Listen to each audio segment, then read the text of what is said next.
So guys, mamundok muna kami. Yan, dito na kami. Pupunta pala kami guys doon sa tanim naming luya na may sakit. Tapos kamote. Kaya, ayan. Ito gubat.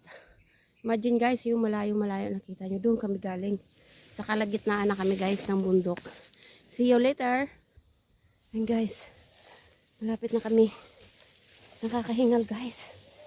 Kaya ayan. Ayan. Yun. Nandito na kami sa mga puno ng kahoy. Ay sus. Pasensya na guys kasi masyadong magalaw ang aking video. Kasi yung cellphone ko umuuga-uga yung lagyanan. Ayan. Ayan na siya guys. See you later. Uli. Gaoy ako.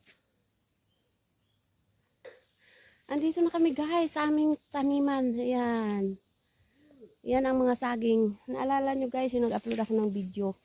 Yan. Nagtatanim kami ng saging. Saging. Tiya. Mali-mali na si Inday. Luya. Ito na siya guys. Ang luya namin. Yan. Yan na siya na guys. Yan. Nagkasakit.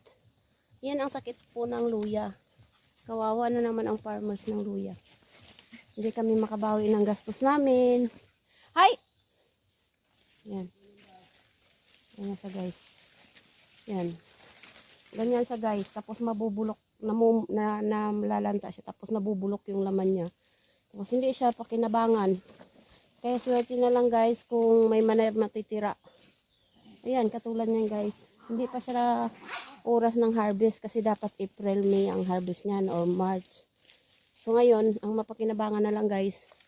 Ayan ang mga saging. Ayan. Medyo matataba naman. Tapos, ito guys ang mga kamote. Yan ngayon, susubukan namin guys maghukay ng kamote kung mayroon na siyang laman. Kasi pangbili namin ng aming pangangailangan. Ayan, ayan.